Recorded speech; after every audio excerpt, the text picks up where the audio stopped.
আসসালামু আলাইকুম। এই কালো তো আরে ময় মুরব্বী ভাই ব্রাদারেরা সবাই কেমন আছেন? সবাইকে শুভ সকাল। আজকে বেরিয়ে পড়লাম, মানে অনেকদিন যাবত যেমন বলতেছিলাম যে লং ট্যুরে যাব করে আসলে সময় হয়ে উঠতেছিল না, সুযোগ হয়ে উঠতেছিল না, প্রস্তুতিরও ব্যাপার আছে, সব মিলিয়ে আজকে বেরিয়ে পড়ছি। খুব এক্সাইটেড লাগতেছে আসলে, আবার আরেক দিক থেকে একটু ভয় ভয় কাজ করতেছে। এক্সাইটেড লাগতেছে কারণ এত লম্বা ট্যুর বাইক দিয়ে ফার্স্ট টাইম করব, আর একটু ভয় লাগতেছে যে একই কারণ যে এত লম্বা ট্যুর বাইক দিয়ে ফার্স্ট টাইম করব। এটা একটা দুইটা কারণ, মানে দুইটার জন্যই একই কারণ আর কি। তো যাই হোক, তো সবাই নিশ্চয়ই ভালো আছেন তাই না? এখন বাজে সকাল 6টা, সোয়া 6টা বাজে আর কি। 6টার দিকে যে রোদ উঠে গেছে, ভাবছিলাম যে সকাল 6টার দিকে উঠলে মনে হয় তাড়াতাড়ি ঢাকা থেকে বেরো যেতে পারবো, কিন্তু বেরোয় দেখতেছি যে মানে জ্যাম শুরু হয়ে গেছে 6টার দিকে। মানে কি যে অবস্থা। যাই হোক, আজকে আমি যাচ্ছি হচ্ছে বরিশাল, মানে আমার গন্তব্যস্থল প্রায় 3টা জেলা। প্রথমে যাব বরিশাল, বরিশাল থেকে যাব হচ্ছে পটুয়াখালী, আমার নিজের বাড়িতে। আসলে পটুয়াখালী শহরে যাব না, আমার নিজের বাড়ির দিকে যাব, মির্জাগঞ্জ উপজেলা। তারপর সেখান থেকে যদি সুযোগ এবং সুবিধা থাকে আর কি, যদি আমার শরীর স্বাস্থ্য ভালো থাকে, বাইকের শরীর স্বাস্থ্য ভালো থাকে, তাহলে সেখান থেকে যাব বরগুনা। বরগুনাতে আমার ফুপু বাড়ি, সেই বরগুনা থেকে তারপর ব্যাক করবো আমার ঢাকার উদ্দেশ্যে। এই হচ্ছে আপাতত প্ল্যান। মোটামুটি 3টা জেলা কভার করার চেষ্টা করবো আর কি। আর এমনিতে তো যাওয়ার সময় অনেকগুলো জেলার উপর দিয়ে যাবই, সেটা তো আপনারা দেখবেনই। তাহলে চলেন আমরা যাই একসাথে বরিশাল। হ্যাঁ, আমি কিন্তু বরিশালা, ঠিক আছে? এটা কিন্তু মানে সেরকম ব্যাপার, বুঝছেন? বরিশালের ছেলেপেলে ছাড়া এইসব সাহস হয় না, বুঝছেন? বরিশালের ছেলেরা বেশি এইসব সাহস দেখাতে পারে। যাই হোক, সাহস করে নেমে পড়ছি, আল্লাহ ভরসা। আপনারা দোয়া করবেন আমার জন্য, হ্যাঁ? ওকে, চলেন। চলে আসলাম মেয়র হানি ফ্লাইওভারের টোল প্লাজাতে। এখানে মানে 10 টাকা ভাড়া আর কি। আসসালামু আলাইকুম ভাই। জি, সরি, মানি ব্যাগ তো এবার রাখিনি সাথে, টাকাগুলো গুছায় রাখছি আগে দিকে। জি, হ্যাঁ, গ্রামের বাড়িতে প্লাস ঘুরতে একটু কুয়াকাটার দিকে যাচ্ছি আর কি। জি, আসসালামু আলাইকুম। ওকে, ভুল বলছি, কুয়াকাটা পর্যন্ত যাব না, যদি আমার বাড়ি কুয়াকাটার কাছেই, বলে ফেলছি আর কি। ওই একই কথা, নিজের গ্রামের বাড়িতে। কিন্তু লোক বুঝলো কেমনে যে আসলে গ্রামের বাড়িতে দিকে যাচ্ছি আমি? বাহ, ভালো তো, লোকের সিক্স সেন্স আছে আসলে। এখন আমরা উঠবো হচ্ছে এক্সপ্রেস ওয়েতে। এই এক্সপ্রেস ওয়ে দিয়ে একটানে একবারে পদ্মা সেতুতে গিয়ে রেস্ট নেব। এর মাঝখানে আর কোনো ব্রেক টেক দেওয়ার ইচ্ছা নাই। একবারে পদ্মা সেতু তো আমাদের না, মানে আমাদের বলতে আমাদের বাইকারদের না, পদ্মা সেতু হচ্ছে গাড়িওয়ালাদের। আমরা তো ভাই গাড়িওয়ালা না। আমি এখন আছি হচ্ছে এক্সপ্রেসওয়ে, মাওয়া এক্সপ্রেসওয়ে। এই রোডটা সবাই চিনেন আপনারা।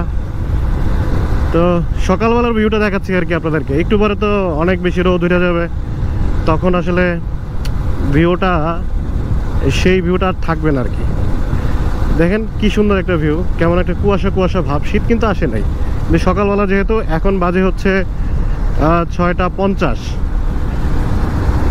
তো সেই লাগতেছে আসলে, সেই লাগতেছে, একটা দারুণ অনুভূতি। এক্সপ্রেসওয়ে দিয়ে যাচ্ছি, মোটামুটি অনেক গাড়ি দেখা যাইতেছে। শুক্রবার দিন, শুক্র শনিবার তো অনেকের ছুটি থাকে, সেই জন্যে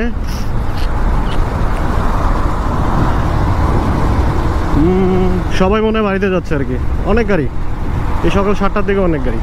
মানুষজনের কি ঘুমে ধরে না? সবাই কেমন মতো নাকি? এই হোক, ভালোই লাগতেছে আর কি। আমি মোটামুটি আস্তে আস্তে টানতেছি, একদম ইকোনমিতে রাইড করার চেষ্টা করতেছি। 60-65 হাইয়েস্ট আরপিএম, মানে আরপিএম উঠতেছে 4000 পর্যন্ত নিতেছি। আর হচ্ছে হাইয়েস্ট এই যে 67-68 বা 70 পর্যন্ত হাইয়েস্ট উঠছে আর কি। এর বেশি উঠাইতেছি না। মোটামুটি এক্সপ্রেস হয় তো মানে মনে হইতেছে খালি পিক আপ দেয় আর পিক আপ দেয়, এরকম মনে হইতেছে। মানে এত সুন্দর রাস্তা, বাহ। সেই দূরে আপনারা দেখতে পারতেছেন কি না ক্যামেরায়, একদম মনে হইতেছে যেন কুয়াশা, এরকম একটা আবছা আবহাওয়া থাকে আর কি। সেই সেই সেই চলেন সামনে আগে যাই তাহলে। আমরা এখন আছি ধলেশ্বরী সেতুর টোল প্লাজাতে, চলে আসছি এরপরে সরাসরি।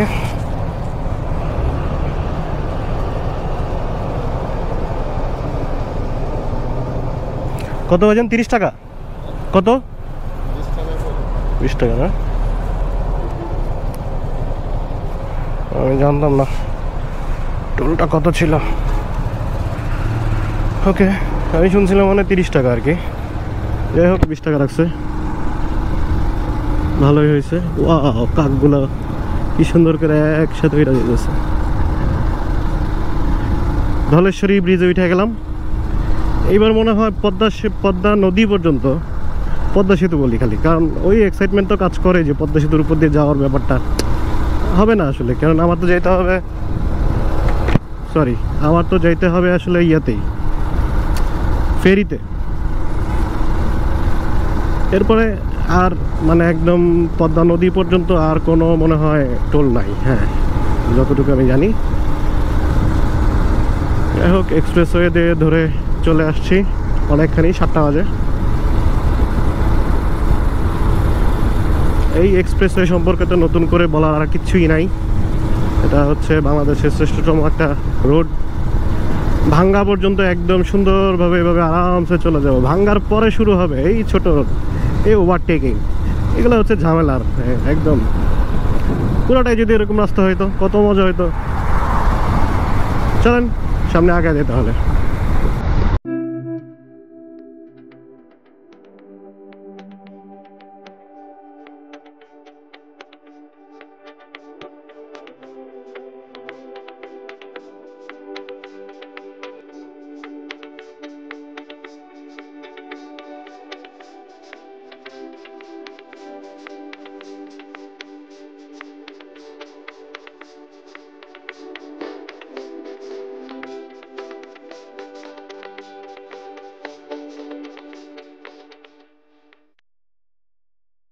চলে আসছি মাওয়াঘাটে। এই হচ্ছে আমাদের, আপনাদের স্বপ্নের পদ্মা সেতু ভাই। আমাদেরও স্বপ্ন ছিল, কিন্তু এই স্বপ্নটা আমাদের পূরণ হয় নাই ভাই। এই জন্য এখন আর আমাদের স্বপ্নের পদ্মা সেতু আর বলা হচ্ছে না আর কি। যখন আমি বাইকার, আবার যখন আমি বাসে যাব তখন আসলে আমাদেরই, কিন্তু বাইকার হিসেবে এটা আসলে মনের কষ্ট। এত সুন্দর একটা পদ্মা সেতুর উপর দিয়ে যাব, কিন্তু যেতে পারতেছি না। যাইতে হইতেছে নিচ দিয়া যাইতে হবে, ফেরিতে করে যেতে হবে। আমরা খালি দেখতে দেখতেই যাব। এটা কিছু হইলো? পৃথিবীর কোন দেশে এরকম আছে যে কোন একটা ব্রিজের উপর থেকে লং রাস্তার মধ্যে বাইকারদেরকে এরকম আটকায় দিছে? এটা আমার ঠিক জানা নাই। আমি 2-3টা দেশ ঘোরার অভিজ্ঞতা হয়েছিল আমার, আমি কোথাও এমনটা দেখি নাই। আসলে এটা পুরোপুরি না ইনসাফি। হ্যাঁ হতে পারে বাইকারদেরকে কন্ট্রোল করার জন্য যেসব পদক্ষেপ, সেই পদক্ষেপগুলো নেওয়া যেত। ক্যামেরা ফিটিং করা থেকে শুরু করে নজরদারি বাড়ানো, পুলিশের টহল, এইসব করে একটু কন্ট্রোল করার চেষ্টা করা যেত। অনেকে উচ্ছৃঙ্খল বাইকার আছে, সেটা আমি স্বীকার করি, কিন্তু একবারে সবার জন্য বন্ধ করে দেওয়া হচ্ছে একদম একটা না ইনসাফি। কারণ সবাই তো রাফ চালায় না ভাই। এই যে আমার হচ্ছে মাত্র 100 সিসি গাড়ি। আমি না চাইলেও মানে রাফ চালানোর মতন আমার অ্যাক্সেসই নাই আমার গাড়িতে। এরকম তো অনেক বাইকারই আছে, আর থাকলেও আমি সেটা চালাতাম না। অনেকেই চালায় না, আমার 2-1 জন চালায়, সে 2-1 জনের জন্য আসলে সবার বদনাম হয়। এটা হচ্ছে বিষয়। যখন পদ্মা সেতু কাজ শুরু হয়, সেই কত বছর আগে থেকে কত স্বপ্ন দেখতাম যে পদ্মা সেতু হবে, পদ্মা সেতুর উপর দিয়ে বাইক চালায় যাব, বাড়িতে যাব, ঘুরতে যাব। কিন্তু সেই স্বপ্নটা আধুরা রয়ে গেল আর কি আর করার। এভাবে যাইতে হবে, কিছু করার নাই। যদি সরকার মনে করেন যে সামনে খুলে দেবেন, তখন হয়তো আসবো। কি রোদটা উঠছে দেখছেন? ও শিট, আমি তো আমার সানগ্লাস আনতেই ভুলে গেছি। এই হচ্ছে আনারি বাইকারদের অবস্থা, বুঝছেন? এই আমার মতন আনারি বাইকার হইলে যা হয় আর কি, বুঝছেন? কোনো না কোনো কিছু মিসিং থাকে, কোনো না কোনো কিছু সমস্যা থাকেই। এই একটা সানগ্লাস দরকার ছিল আসলে। আমার এই হেলমেটের সাথে কোনো সানভাইজার নাই, এই জন্যে একদম রৌদ্রটা একদম চোখের উপরে পড়তেছে। যাই হোক, আমি এখন যাচ্ছি হচ্ছে ফেরিঘাটে। ফেরিতে উঠবো একটু পরেই। যাই না ফেরি কয়টা ছাড়বে বা কি, যাই ঘাটে, তারপর দেখা হবে। ওকে, চলে আসছি ফেরিঘাটে। কিন্তু এটা কিছু হইলো, ফেরি নাকি বন্ধ। এখন সব বাইকাররা রেডি হয়েছে যে ট্রলারে নাকি যাবে। হ্যাঁ, এটা কি হইলো ভাই? ফেরি বন্ধ কেন ভাই? তাই নাকি? এটা তো জানাই ছিল না ভাই। ট্রলারে ভাড়া কত? ওরে বাবা,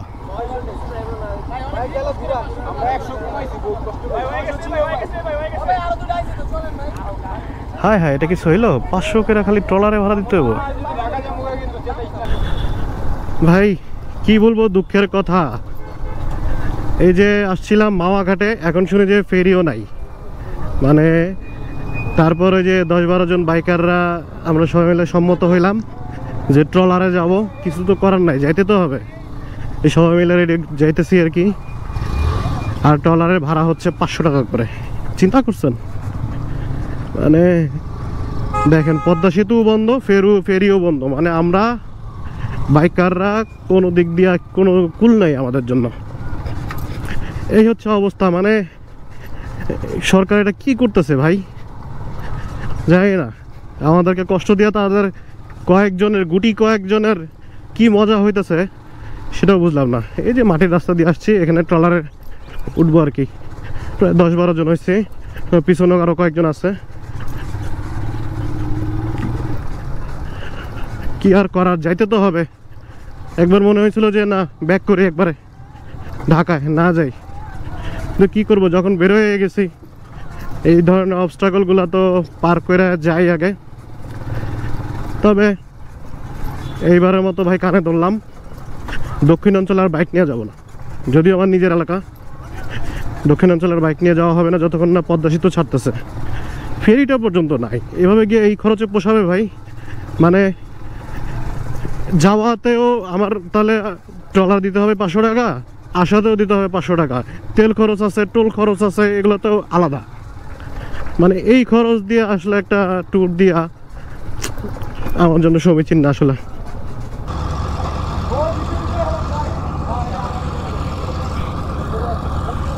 এ ভাইজান দাঁড়ান, দাঁড়ান।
যাচ্ছি আর কি ট্রলারে। এই দুঃখ তো দুঃখের শেষ নাই।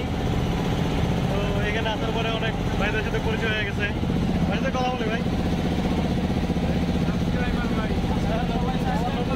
আর কি ভাই নামটা কি হবে? ভাই থ্যাংক ইউ সাবস্ক্রাইব করতে। ভাই আপনার যে ট্রলারে যেতেছেন, পদ্মা সেতু কি দেখা যেতেছে? পদ্মা সেতু ট্রলারে যেতেছেন, এটা অভিজ্ঞতা কি বলতে ভাই? একদম বাজে। এই দীর্ঘ নিঃশ্বাস আসলে কে শুনবে ভাই? কাছে ভাই বাইকের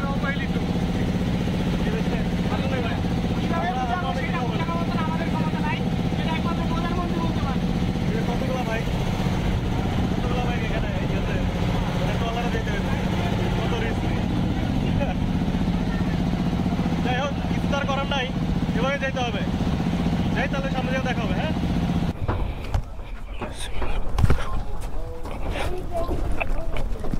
আগে দেন।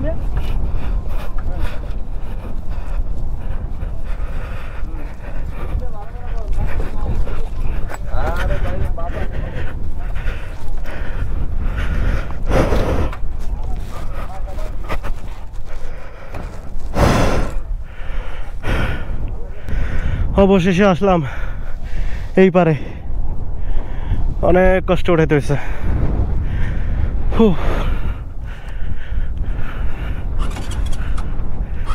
এই স্টার্ট হয় না কেন?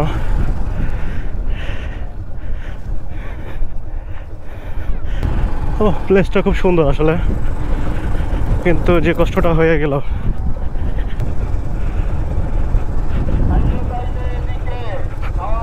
ডানে মনে হয় সবাই ডানে যেতেছে। ডানে যে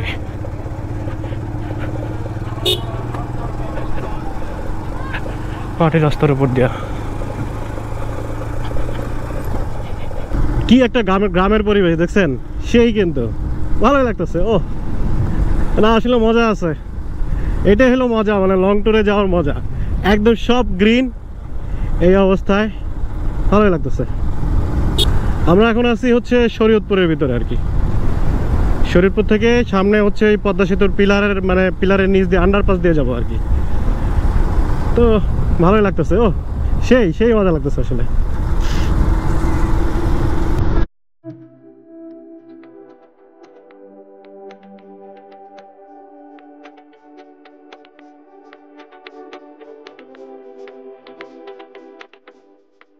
এত সুন্দর পরিবেশে আমি বাইক চালিয়ে আসলে অভিভূত হয়ে গিয়েছিলাম।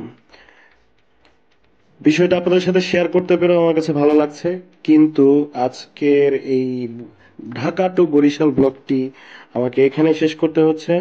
কারণ হচ্ছে আমি যে পুরো ভিডিওটি করেছিলাম সেটি অনেক বড় হয়ে যাচ্ছে, প্রায় 32 থেকে 40 মিনিট। কিন্তু এত বড় ভিডিও দেওয়া ঠিক হবে না, আপনারাও বোর ফিল করবেন। সেই কারণে আমি এটাকে দুটি পার্টে ভাগ করেছি। এটা হচ্ছে ঢাকা টু বরিশাল পার্ট 1 এবং পার্ট 2 খুব শীঘ্রই আপনাদের জন্য উন্মুক্ত করব। তাহলে ভাই লোক, আজকের মতন এখানে আমি শেষ করছি, সমাপ্ত করছি আমার ঢাকা টু বরিশালের পার্ট 1 ব্লগ। সবাই ভালো থাকবেন। আসসালামু আলাইকুম।